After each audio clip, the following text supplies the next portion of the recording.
Sorry, guys. There's always technical issues when we start doing these things.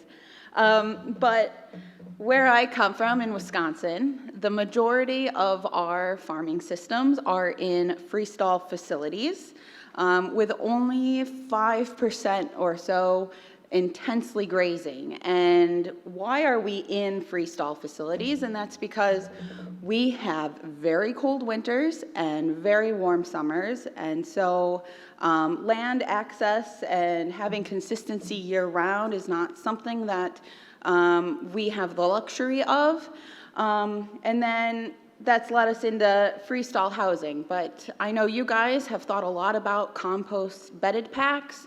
And for us, they are just very difficult to manage given our temperature extremes and how much moisture there is in the air, but also the cost of bedding. So most of our bedded pack systems that we do have are straw, and we house our fresh cows and hospital cows on those bedded packs, but the cost of bedding is very significant. So that's led us to go into freestall facilities. One of the issues with freestall facilities is that lameness occurs. And so when you start putting cows inside of a barn on concrete all day, when she's naturally out on pasture, we start to see increased rates of lameness. And so worldwide, we see an average of 23%, and this is pretty bad. Ideally, we would want to target 5% lameness, and you can see that Wisconsin, down below here, we're still at 13%. We have a ways to go, but as welfare audits in the United States are starting to look at lameness prevalence in the herd, we have some improvements to make, whether that's with freestall facility design, better resting space, and better treatment and protocols related to hoof health. Some of the factors that go into reducing lameness can come down to how the housing is set up, the flooring, how the pen is designed, and lameness detection and management. So obviously, not housing cows on pure concrete all day helps reduce lameness. Having comfortable, well-designed freestalls that do not pose a risk to the cow when she is lunging and getting up and down from the stall. Having a deep, comfortable, soft surface for her to rest. And having appropriately sized stalls to accommodate the average body weight of the cow occupying them are just some of the housing factors that help reduce lameness. Then, trying to get manure out of the pen. One way to help reduce lameness is to manually remove manure versus using an automated scraper.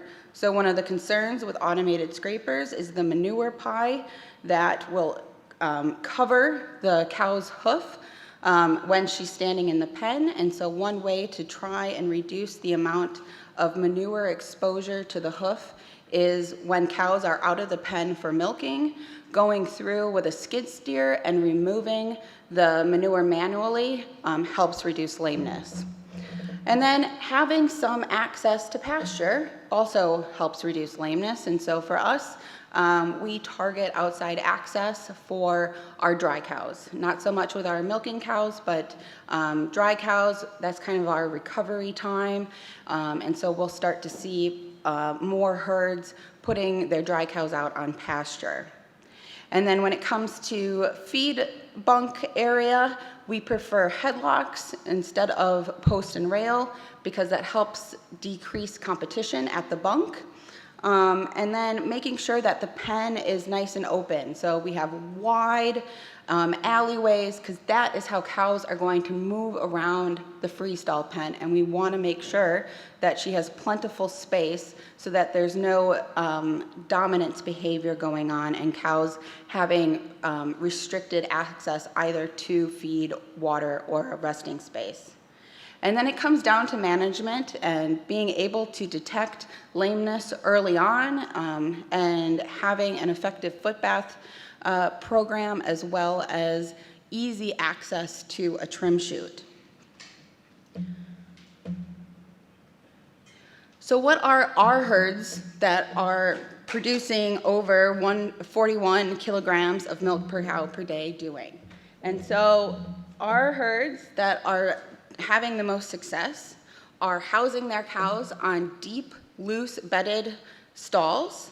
And for the majority of our herds, that's sand, but other acceptable types of bedding can be sawdust or dried manure solids. We have 2-row stall layouts, and that helps increase space at the feed bunk. When you start adding more rows into a pen, you start to have limited feed bunk space, and not all cows can eat at the same time. So for us, a 2-row stall pen maximizes feed bunk space, and then having headlocks at that feed bunk also helps decrease competition.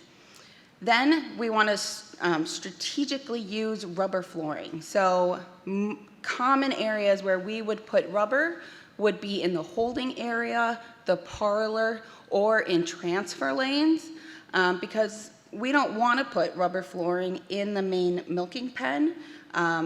We aren't wanting our cows to be standing up all day on the concrete, and instead we want them lying in the stall. So I'm going to advocate for good stalls for cows to be resting and not standing in the pen, but making it easier for her to have a more comfortable walking area when she is out of the pen with rubber in the parlor holding area and transfer lanes. And then I'll talk a little bit about the importance of fans over the stalls to help maximize lying time. And then obviously great management, trimming cows' feet once a lactation, and then foot bathing 4 to 5 times per week. When we're moving a cow from a pasture system into a freestall facility, her time budget changes. So instead of spending more time standing up grazing, she is now going to have more free time, and we're going to try and target that new time is put towards lying time. And our goal is to have her lie down for 12 hours a day. And when you take into the other times that she's, standing up in the stall, feeding, or just socializing in the alleyway, we only have 3 hours in a day where she can go out of the pen. And so when we are designing our facilities, we want to make sure that the group size is small enough so that depending on whether you're milking 2 or 3 times a day, she is not out of the pen for more than 3 hours of the day, because we are going to protect that 12 hours of rest.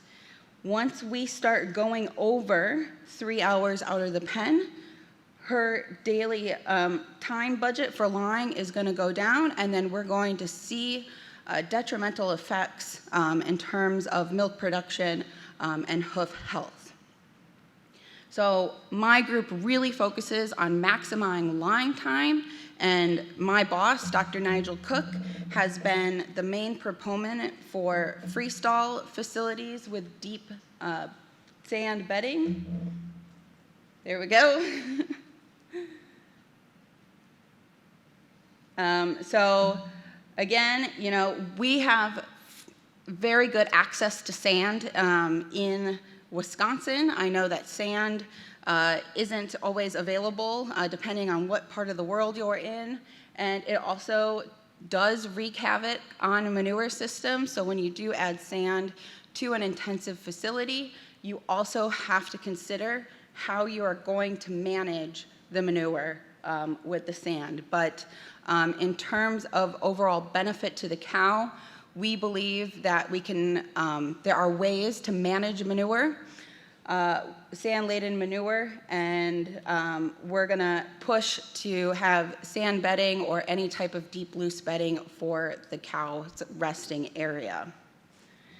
And the reason that we want a deep sand bed or manure solids is because it gives that cow nice traction as she is getting up and down in the stall. So it nicely covers her hoof. There's no fear of slipping compared to a tough mattress or mattress where she has a very acute pinpoint with the surface of the stall. And for our younger, fitter animals, this isn't an issue. They can get up and down quite easily, but our older, lamer cows are going to have a lot of difficulties getting up on the mats or mattress surfaces versus a deep, loose bedded surface. Sand also promotes fewer and longer lying bouts, meaning she's lying down for longer and not having to get up and down as much, which is exactly what we want when we are targeting the 12 hours of rest per cow per day. And so you can see here that on average, cows on sand lied down for an hour, 1.3 hours more than cows that were on mattresses. And they had almost 2 fewer lying bouts per day. So not having to get up and down as much, again, benefiting our older cows that are more susceptible to lameness. There was a study done back in 2016 that looked at herds across Canada and looked at the amount of time cows laid down on various surfaces. And you can see here that sand won out with basically 12 hours of lying time per day, which is exactly what we're looking for. And then geotextile mattresses and normal mattresses fell short at about 10.5 hours. The one number that we kind of get a chuckle out of is how did concrete outperform a waterbed? And we're guessing that concrete had some straw on top of it, but I've been talking around with some people asking if you guys have waterbeds here, and that is not something that has come to Australia yet. So let's keep it that way because it's not good for lying time, it's not good for lameness. And why is that? Well, when a cow is lying down on a waterbed, which is a mattress filled with water on top, it's a nice even surface. But as she gets up and down, her hoof goes in to the stall surface, the water dissipates around it. So she's then hitting the concrete underneath. And again, not good for our lame cows. So instead, focus on mattresses, better rubber crumb-filled mattresses, and obviously sand or any type of deep, loose bedding.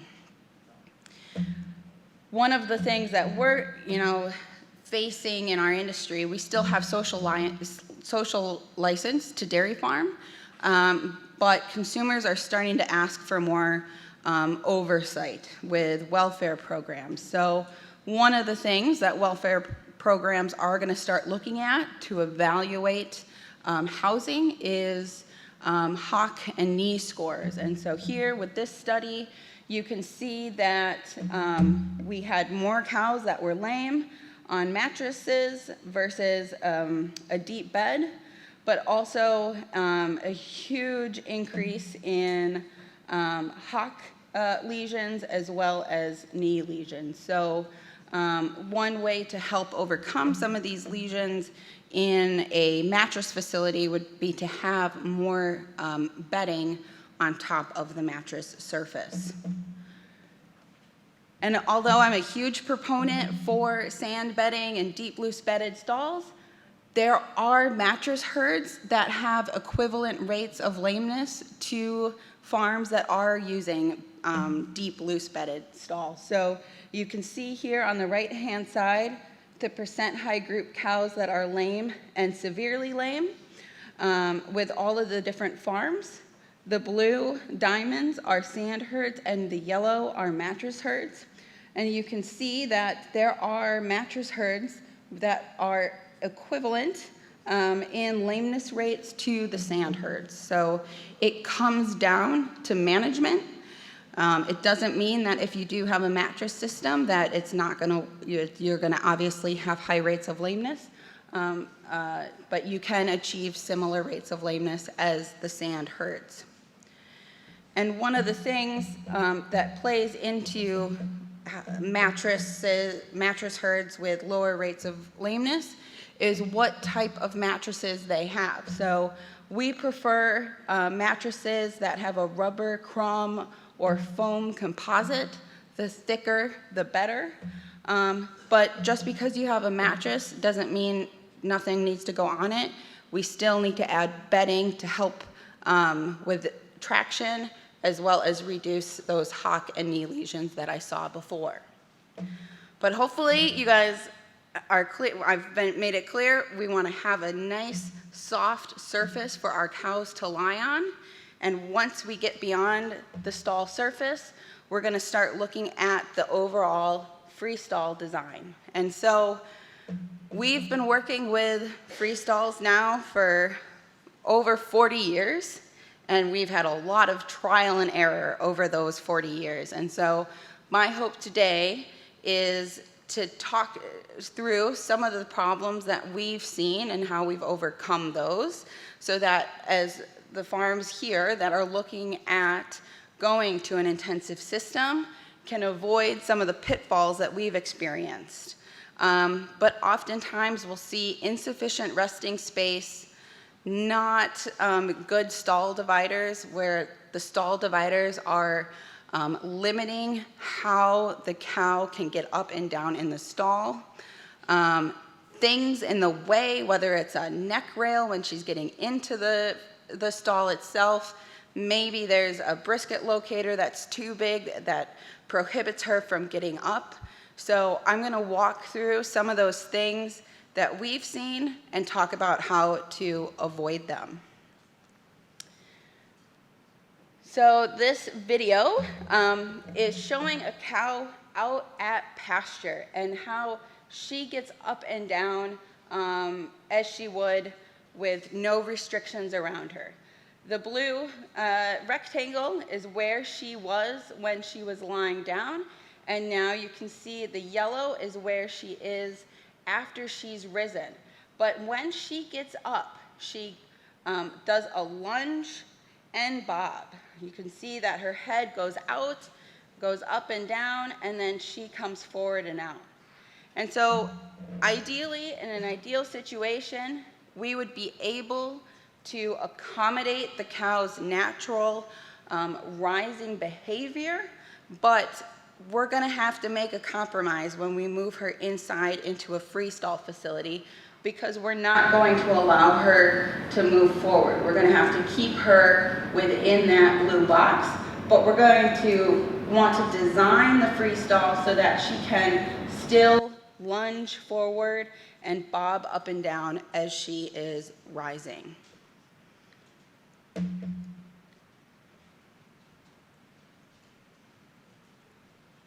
That's not good. There we go. So my group has come up with a way to assess freestall facilities, and that is, does the stall have a comfortable, soft place for her to rest? Hopefully yes, so we can move on. And then we start to look at, how does the stall allow for her to get up and down? Are there any impediments to her rising movements? And so it all starts with the overall design of the freestall itself. And so we've put together a table with freestall dimension recommendations that are available in the new national standards.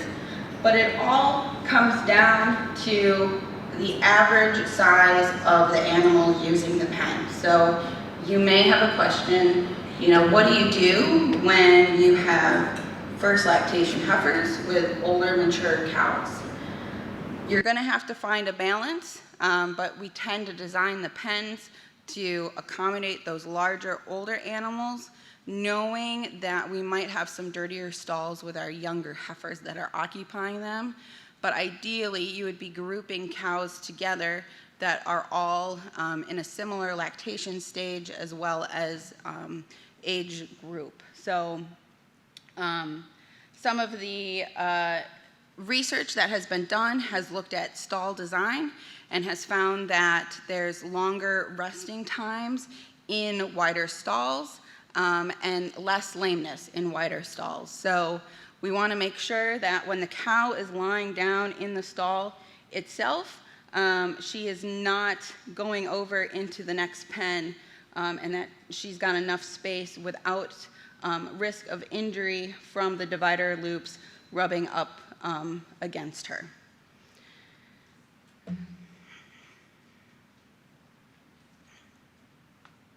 One of the things that we are concerned about with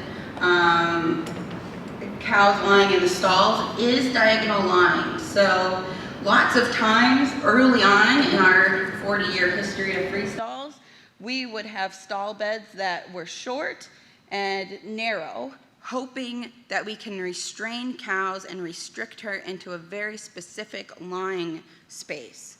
Well, we learned that that wasn't working, that there were injuries and cows weren't using the stalls as a result. So oftentimes producers would not lengthen the stall, but instead would widen the stall itself. But that cow, because she doesn't have any space to lunge forward, she's gonna lie diagonally to give her some more space to the side to lunge, which then means dirty stalls in the back. So if you're making adjustments to the width of the stall, you also want to make adjustments to the length where she's going to be lunging forward as she is getting up and down. And the same goes for a head-to-head layout, where you might have a short head-to-head stall platform, and one cow, the dominant cow, she's going to lie straight and take up as much of that lunge space as she's going to get. And that poor subordinate cow opposite her is going to be forced to lie diagonally so that she is out of the way of her herd mate. So when doing a head-to-head platform like this, we want to lengthen that platform so it's about 5.2 meters long. And you can see in this picture, this is what a 5.2 meter long head-to-head platform looks like, where both cows have plenty of space to lunge forward without getting in the space of the cow opposite her.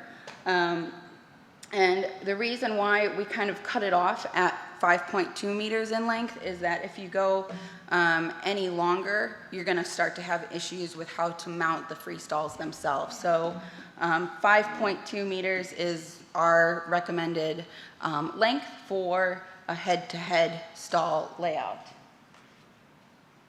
Perfect.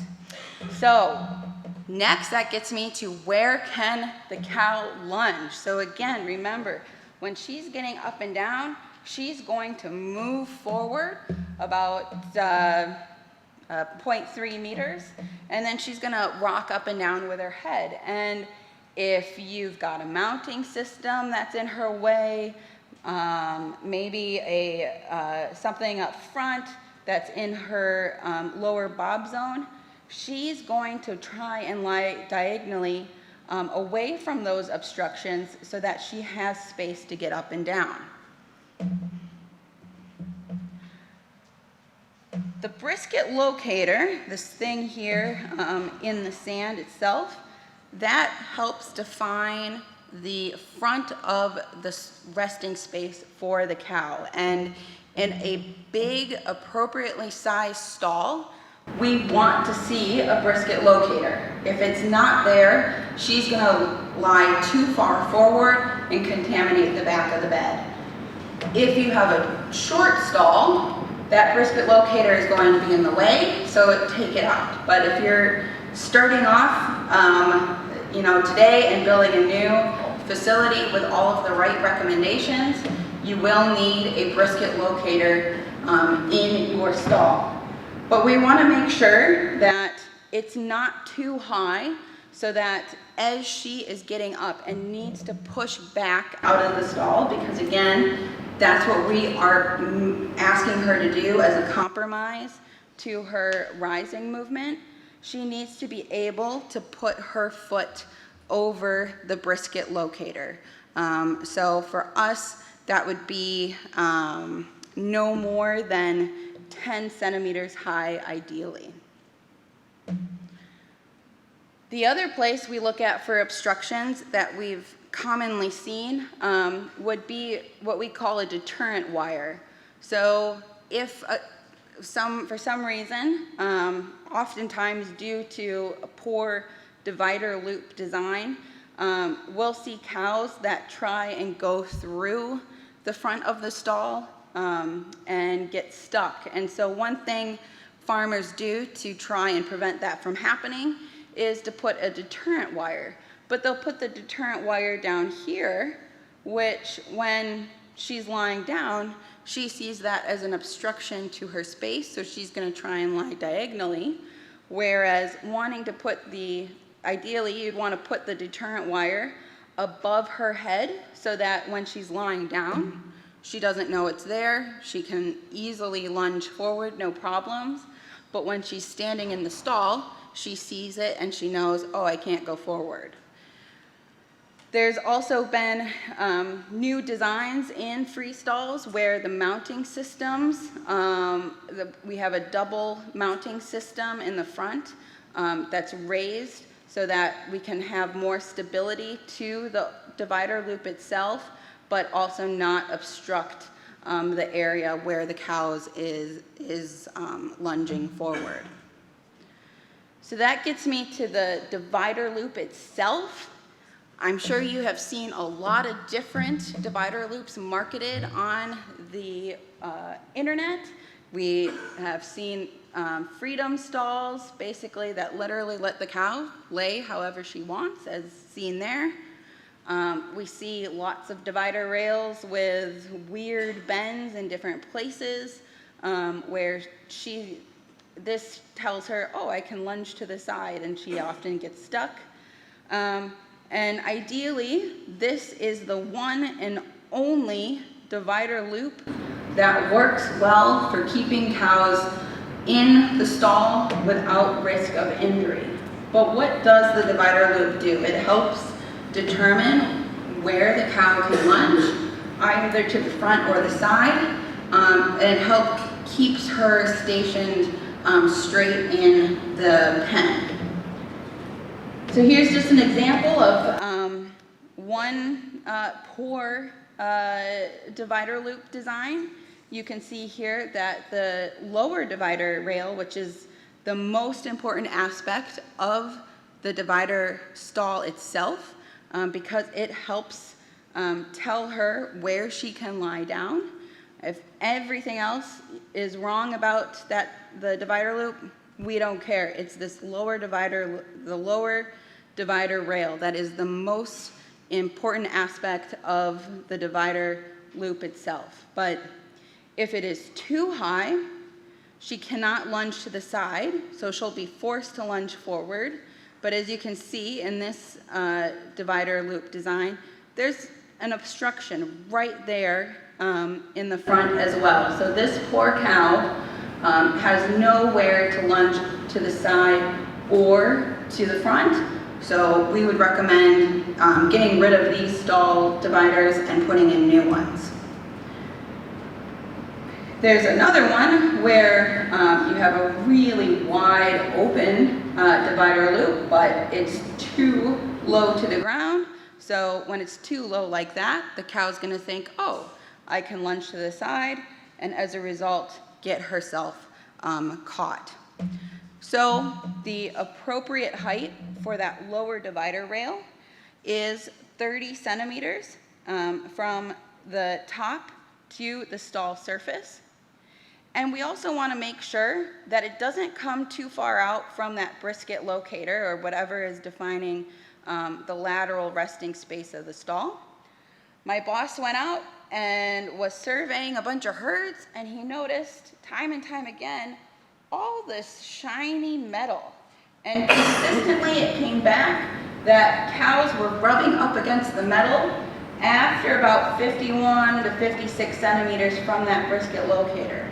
So when looking at a divider loop for the stall, we want to make sure that that lower divider rail doesn't come out more than 51 to 56 centimeters so that she is not rubbing up against it. The neck rail is also a very important aspect of freestall facility design. That helps define where she can stand in the stall. And I, as a big advocate of deep, loose-bedded sand stalls, I want to make sure that we keep them clean, but still allow her easy access into the stall itself. So in a loose-bedded facility, you are going to want to make sure that that neck rail is about 15 centimeters closer to the curb. Otherwise, you're going to have a mastitis outbreak waiting to happen. So when you go into a facility with deep, loose-bedded stalls, you never want to be able to see the cows being able to fully stand in the stall. You want her to be able to perch, but then get in and lie down. Whereas in a mattress barn, it's okay for her to stand on the back because she can stand more on the curb versus the cows here. They're not going to want to stand on the curb in the deep, loose-bedded stalls. So for a mattress herd, that neck rail should be directly above the brisket locator.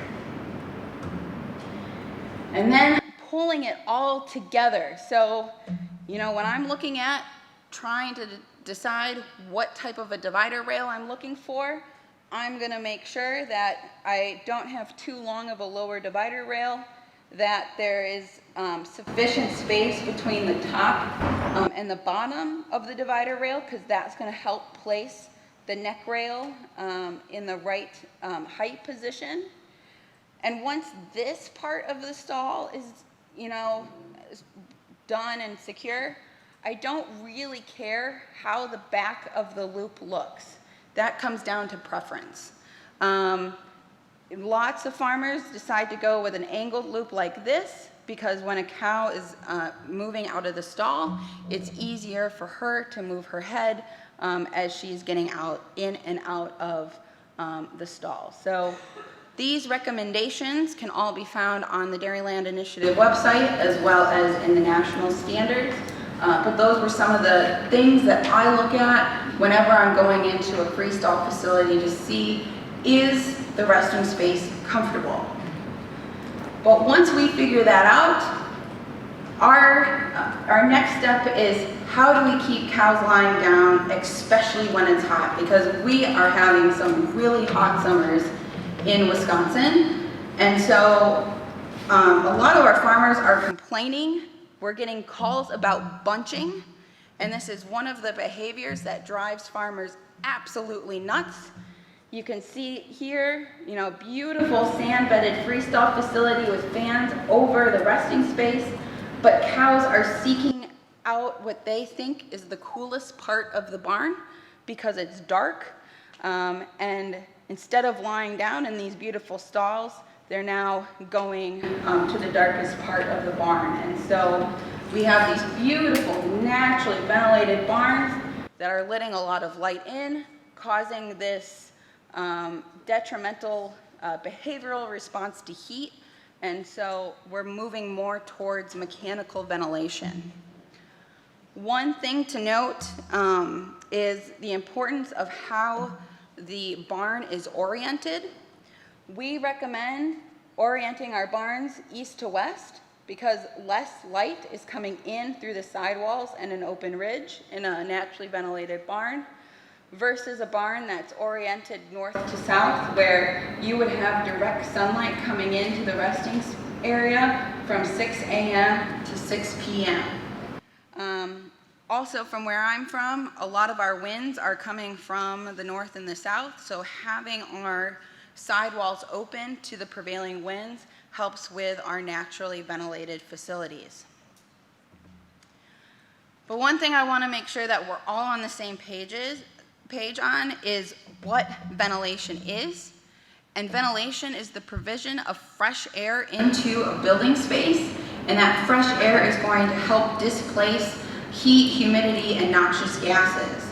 And whenever we are designing a ventilation facility, we want to make sure that the ventilation facility meets these 4 requirements, where it's the target airspeed in the resting microenvironment, having sufficient air exchange rate, where we have 4 air changes an hour in the winter, and up to 40 to 60 air changes an hour in the summer, and make sure that it works year-round and is cost-effective.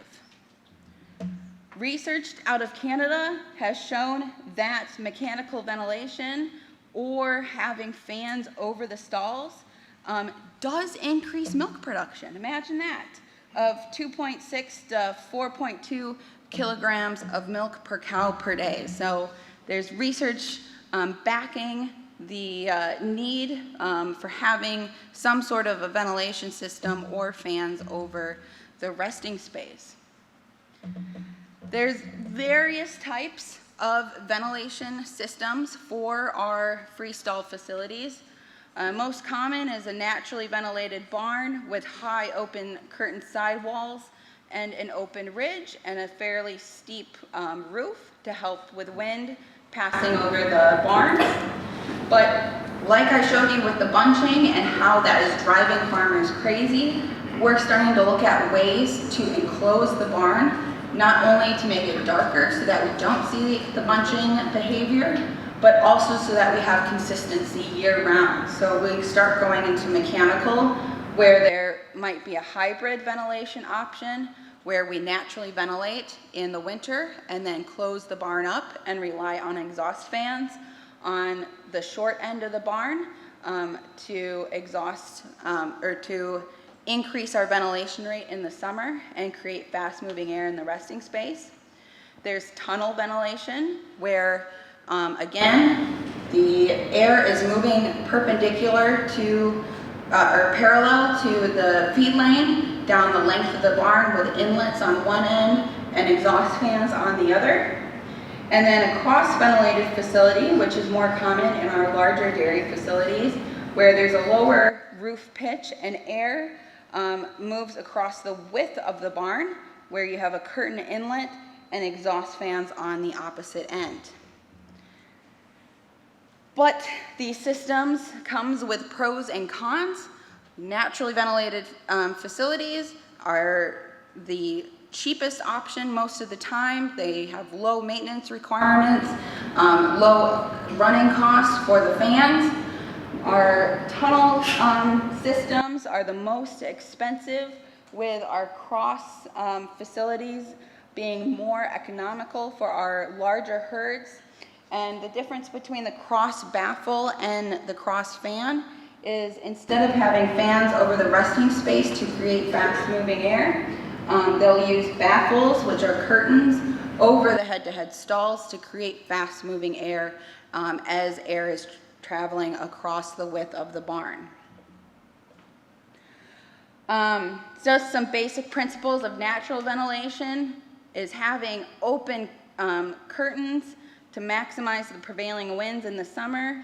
And the one thing that we see is the biggest downfall of naturally ventilated barns is having wind shadows nearby, so having buildings within 30 meters of the barn. So that is often a limiting factor in our naturally ventilated barns. But we need to focus beyond the overall barn ventilation and think about where the cow is spending her time, and that's in the stall, and we want to keep her lying down for 12 hours a day. But one thing cows do when they're lying down is they heat up. So the orange line at the top is the cow standing. The orange line at the bottom is her resting. And what you can see is that her core body temperature goes up as she stands, and goes down when she is, or her core body temperature goes up when she's lying down and goes down when she is standing up, and that's because she has more surface area to help dissipate heat. And she'll gain body temperature at about 0.5 degrees centigrade when she's lying down for an hour, but only dissipate about half that at 0.25 centigrade when she's standing up. So this research led our group to think, how can we keep cows lying down in the stall for longer? And so we had the opportunity to compare 3 groups. One where we only were relying on natural ventilation, the other with low airspeed fans, and the other with high airspeed fans. So one treatment had all of the stalls receive 1 meter per second airspeeds in the resting area, and the other treatment at 100%, all of the stalls received 2 meters per second airspeeds. And what we found is that fans protected lying time. So you can see that both the low speed treatment and the high speed air treatment kept cows lying down about the same or more as the temperature increased in the pen. The fans also kept core body temperature the same. So the no treatment, cow's body temperature increased significantly as it warmed up, versus the low and high air speeds that kept it fairly the same or even decreased. And lastly, it also protected milk yield. So again, we were able to increase milk production in the lower and higher airspeed treatments than those that were only experiencing the naturally ventilated barn. So as a conclusion to our study, fans in the resting space protected lying time, core body temperature, and milk yield, but we didn't see as much bang for our buck as we went above that 2.4 meters per second. So that has led us to recommend 1 to 2 meters per second in the resting space, but to also be conscious of cost. So this is getting back to my bang for your buck comment. Running the fans at 100% was over $600 versus running at 60% was $300. We had a variable speed controller that allowed us to do the 2 different settings. So as we are price conscious as well, we see the benefit at running the fans at 60%, but not at 100%. And so how do we get that fast moving air in the resting space? And that's with spacing the fans about 7 meters apart and angling them down to the next fan in line so that we don't have any empty spaces underneath the fan. So you can do this with a single row of fans, double them up and space them further apart. There's cyclone fans available that you can go every 12 to 18 meters. So various ways to set up your fans to get those fast moving air. HVLS fans are helicopter fans. These work in destratifying the air. They bring air down to the floor and then it dissipates out along the floor. They're not meant for creating that fast moving air speeds, but we do see a lot of farms that put them in. But to try and get some faster moving air, we want to keep these spaced closer together, or about 12 meters apart. But when we put fans in, we need to make sure that we are maintaining them and keeping them clean. Build up on any of the fans will reduce their efficiency by up to 28% or more. So it's really important to keep these clean.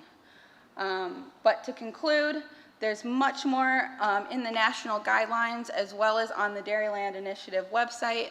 But as you move into these intensive systems, we really want to focus on allowing the cows to have a soft, comfortable place to rest without any obstructions to her natural rising movements, and then making sure that we are keeping her lying down in those stalls, especially in the heat of the summer, by providing a good ventilation system and fast-moving air speeds of 1 to 2 meters in her resting space. So I thank you guys for having me here. Sorry. And more information and my contact information can be found on the Dairyland Initiative website.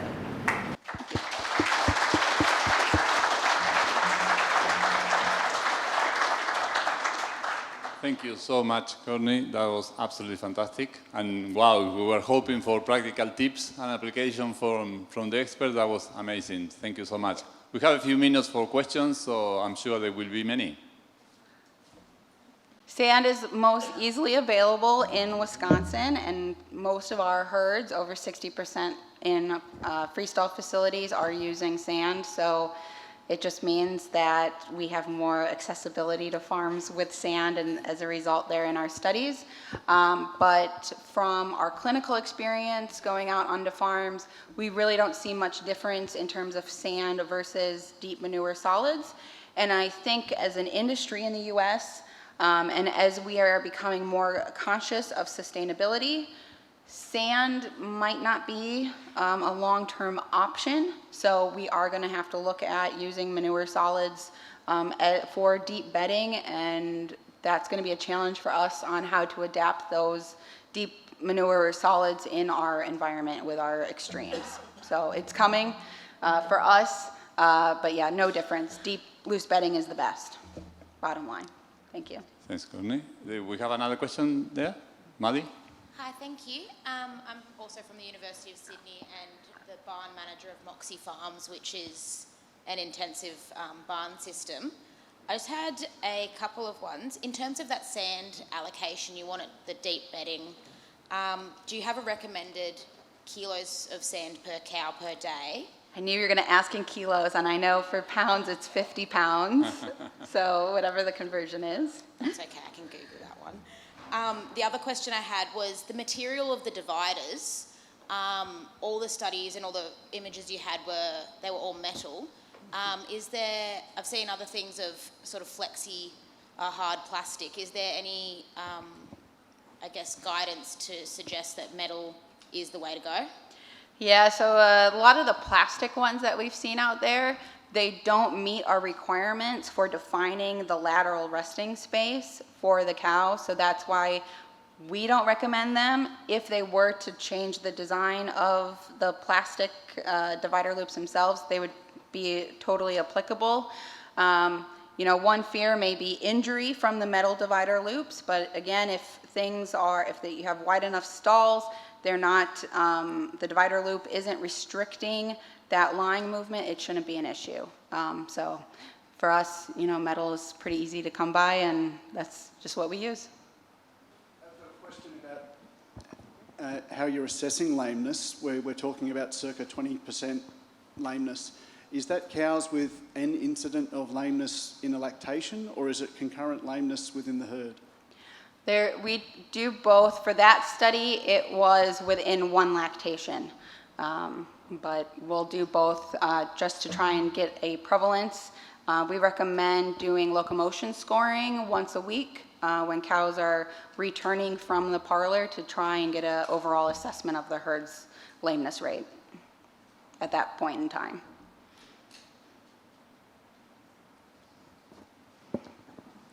Thank you. Do we have another last question? If not, can you please join me in thanking Courtney for her excellent presentation. Thank you very much.